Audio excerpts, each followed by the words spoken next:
ये जो tax devolution में 4.6% मिल रहा था हमारा शेयर, हमारे स्टेट का शेयर, अभी 3.4% कर चुके हैं वो। इसके हिसाब से 62,000 करोड़ तक लॉस हुआ है हमारे राज्य के लिए। सेंट्रल गवर्नमेंट के खिलाफ कर्नाटका का जो गवर्नमेंट है वो प्रोटेस्ट कर रहे हैं हम। अभी हमारे राज्य में पिछले साल ड्रॉट हुआ था। उन्होंने कहा कि हमारा क्रॉप लॉस 35,000 करोड़ तक हुआ है और उन्होंने ही सजेस्ट किया था कि 17,000 करोड़ तक हमें कॉम्पनसेशन मिलना चाहिए एनडीआरएफ की तरफ से। अभी तक एक रुपए भी नहीं मिले हैं हमें। मोदी जी का वैक्सीन कैसे हो सकता है? वो कोरोना का वैक्सीन है। मोदी जी का वैक्सीन तो यूपीए करेगा, मोदी जी को हटाने का। जंतर मंतर पर पहुंचे हैं कर्नाटका से, क्या है पूरा मामला? हम लोग कर्नाटका का जो सरकार है, सरकार पहुंची है जंतर मंतर आज एक प्रोटेस्ट करने सेंट्रल गवर्नमेंट के खिलाफ।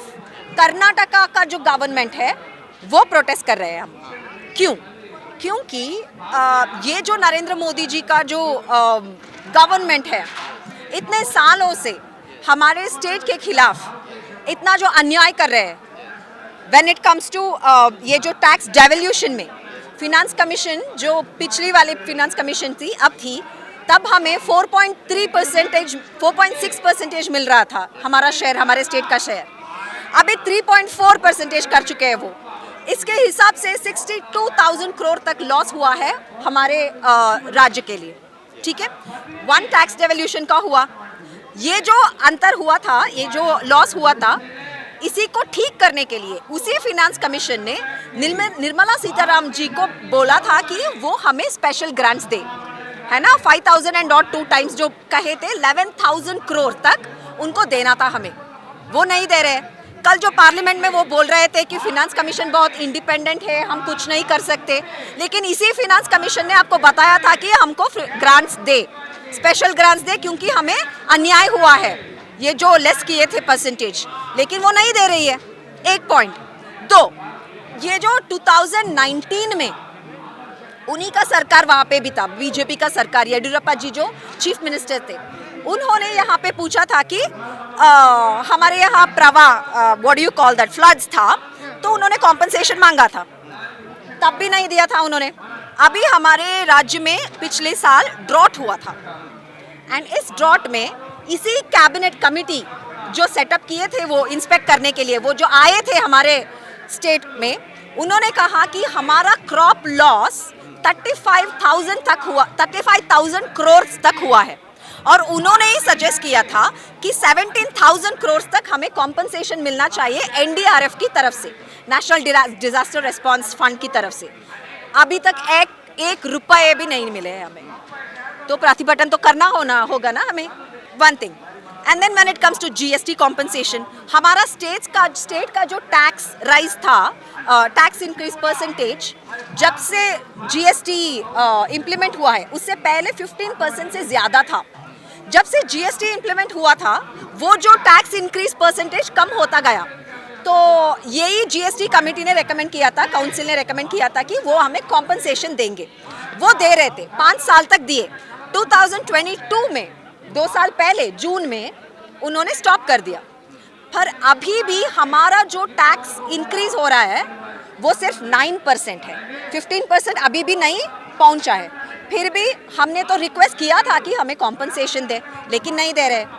इसी निर्मला सीतारामन ने पिछले वर्ष 22-23 में उनके बजट में कहा था कि 5,300 करोड़ हमारे जो भद्रा प्रोजेक्ट है नॉर्थ कर्नाटका में, जो बहुत बैकवर्ड रीजन जहाँ पे है, वहाँ पे ड्रिंकिंग वाटर के लिए 5,300 करोड़ उन्होंने बजट स्पीच में पार्लियामेंट में बोला था। ठीक है, अभी तक 2 साल हुए हैं, अभी तक एक रुपए भी नहीं आया। अभी बोलिए, प्रतिभटन तो करना पड़ेगा। हमारे चीफ मिनिस्टर ने इतनी सारी चिट्ठियां लिखी है, प्राइम मिनिस्टर को, होम मिनिस्टर को, फिनेंस मिनिस्टर को, नो रेस्पॉन्स, नोबडी रेस्पॉन्स, वो उत्तर भी नहीं देंगे। हमारे जो राज्यसभा सदस्य है, उन्होंने यही क्वेश्चन भी पूछा था राज्यसभा में, पार्लियामेंट में, उत्तर नहीं आया। तो क्या कर सकते हैं हम? ये तो करना ही पड़ा ना, प्रतिभटन, प्रोटेस्ट तो करना ही पड़ा। संसद में प्रधानमंत्री मोदी खुलेआम अब कांग्रेस पर आरोप लगा रहे भ्रष्टाचार के, आप कह रही हैं वो नहीं दे रहे फंड। वही तो मोदी जी को अभी क्या बात करना है आप बोलिए। आप सब युवा है, अनएम्प्लॉयमेंट 45 ईयर्स में हाईएस्ट कौन सा है, दिस ईयर है, तो उसके बारे में बात करना है। और जो 2 करोड़ जॉब्स वो प्रॉमिस किए थे नरेंद्र मोदी जी ने, वो कहा गया। एक प्रधानमंत्री को क्या बात करनी है मोशन ऑफ थैंक्स को रेस्पॉन्ड करने में, आप बताइए। देश के प्रॉब्लम्स के बारे में या ऑपोजिशन पार्टी के जो लीडर्स हैं उनके बारे में इतना ऑब्सेस क्यों है वो राहुल गांधी के बारे में या कोई भी कांग्रेस लीडर के बारे में? उनको तो देश की चिंता करनी पड़ेगी ना। राहुल गांधी वहां पे भारत जोड़ो न्याय यात्रा कर रहे हैं, हमारे खरगे जी जो प्रेसिडेंट है वो उनका काम कर रहे हैं। ये क्यों कांग्रेस के बारे में सोच रहे हैं? देश के बारे में सोचो ना। हमारे जो राज्य में अन्याय हो रहा है, हम जो यहाँ पे प्रोटेस्ट कर रहे हैं उसके बारे में बात करो ना। नहीं, उनको तो कांग्रेस के बारे में ही बात करना है, क्योंकि मीडिया को तो वो भी अच्छा लगता है ना। आप लोगों को पूछना चाहिए क्वेश्चंस। अभी अनएम्प्लॉयमेंट इतना है, 2 करोड़ जॉब आपने तो प्रॉमिस किया था हर साल, कहाँ गया वो?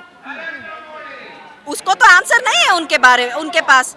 तो कुछ तो बात करना है उनको, क्योंकि पार्लियामेंट भी वो रेगुलरली अटेंड नहीं करते। जब करते हैं तो कुछ तो सेंसेशनल करना पड़ेगा, तो कांग्रेस के बारे में बात करते हैं। इतना लेजी है वो, इंटेलेक्चुअल लेजीनेस। ये पवन खेरा जी ने कहा, कल मैंने सुना था, मोदी जी को इतना इंटेलेक्चुअल लेजीनेस है कि हर बात पर नेहरू को ब्लेम करना, नहीं तो आज के कांग्रेस लीडर्स को ब्लेम करना।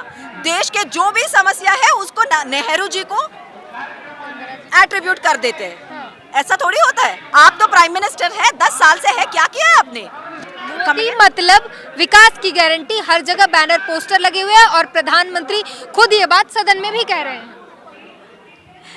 ऐसे स्लोगन से तो नहीं चलता ना सरकार, ऐसे स्लोगन से पेट तो नहीं भरता ना लोगों का पैर भरता है इकोनॉमिक से। इकोनॉमिक की बात कभी नहीं करते, वो इमोशंस की बात करते हैं। मोदी जी विकास, मोदी जी वो, मोदी जी ये, मोदी जी तो भगवान है उनके लिए। देश के लिए वो एक प्रधानमंत्री है, एक नेता है जिनको लोगों के सेवा करनी चाहिए, बस। ठीक है, विकास कर रहे हो, अच्छा बताओ कितने जॉब्स क्रिएट किए हो आप, है ना? नंबर्स दो, ऐसे स्लोगन से नहीं आता। नंबर पे आ गई है, आप 30वें नंबर वो तो होना ही था ना। ये आज 10 साल से नहीं हुआ है, ये पिछले जो इतने सालों से सभी सरकार ने जो किया है उसको ऐड किया है मोदी जी ने। ऐसा नहीं कि उन्होंने हमें $1 ट्रिलियन इकोनॉमी बनाया है ना। ये जो बेस लगा के रखे थे यूपीए गवर्नमेंट ने, तब इतना बड़ा रिसेशन आया था, फिर भी उन्होंने उसको अफेक्ट नहीं होने दिया मनमोहन सिंह जी ने। तो वो होते हैं इकोनॉमिस्ट। प्रधानमंत्री ने कांग्रेस के लिए कहा कि आप लोग देश विरोधी हैं, मोदी का विरोध करते करते आप लोग देश का विरोध करने लग जाते हैं। अच्छा, तो बीजेपी का विरोध करेगा तो देश को विरोध करना? मोदी जी को, सरकार को विरोध करने से देश को विरोध हो जाता है क्या?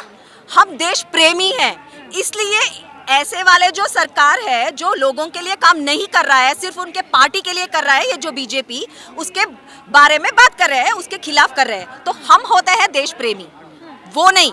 वो तो सिर्फ देश का नाम यूज करके इलेक्शन जीत रहे हैं, बस स्लोगन्स करके इलेक्शन जीत रहे हैं। ऐसा नहीं कि वो BJP is not equal to India, BJP is another political party. अभी एक बार फिर से वो जीतने के दावे कर रहे हैं, 400 के पार लोकसभा चुनाव देखते हैं। अच्छा, वो तो करेंगे ना, सभी लोग करेंगे, देखते हैं क्या होगा पार्लियामेंट में। अभी जो लोगों ने देखा है ना, ये जो 10 साल से the way they have suffered, lockdown के समय पे तो देखा है आपने, इतने माइग्रेंट वर्कर्स, इतने सारे खाना नहीं था उनके यहाँ, और इतने हंड्रेड्स ऑफ किलोमीटर्स चल रहे थे, मर गए कितने सारे, वो सब देखा है ना लोगों ने। हाँ, कोरोना वैक्सीन मोदी जी ने लगाई। अगर आप खड़े हो यहाँ पे तो वो पोलियो वैक्सीन कांग्रेस ने लगाई है ना।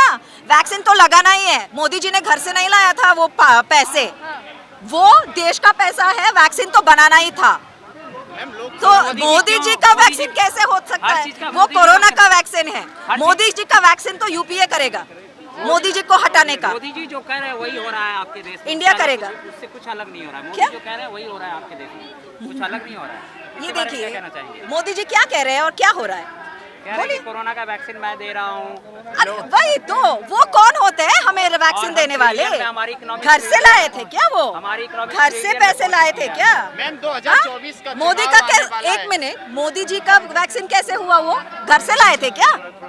ये तो मीडिया वालों को ठीक तरफ से आपको बताना होगा लोगों के लिए कि हाँ ठीक है, वैक्सीन तो ट्रेनियन में अगर आप लोग हम सब यहाँ पे खड़े होके बात कर रहे हैं, because India is free of polio.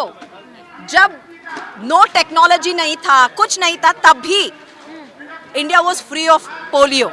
That was a big achievement. ये जो वैक्सीन में जो इतना सारा करप्शन हुआ था, उसके बारे में बात करें। मैम इनफैक्ट 2024 का चुनाव कोरोना में कर्नाटका में इतने सारे करप्शन केसेस हुए हैं, उन्हीं के एमएलएस बता रहे हैं कि वो आके एक्सपोज कर देंगे। सारे बीजेपी के जो नेता थे कोरोना समय में, उनका सरकार था, जो भी करप्शन हुआ था उसको एक्सपोज करने की बात उन्हीं का एमएलए कर रहा है आज। पता है आपको? कोरोना के समय में वो कौन होते हैं वैक्सीन देने वाले? नेशनल दस्तक की आपसे गुजारिश है कि अगर इसको बचाना चाहते हैं तो नेशनल दस्तक को सब्सक्राइब करने के लिए रेड कलर के सब्सक्राइब बटन को दबाएं, फिर बेल आइकन की घंटी दबाएं। नेशनल दस्तक को बचाने के लिए बहुत जरूरी है कि हर खबर को शेयर करें, लाइक करें, कमेंट जरूर करें।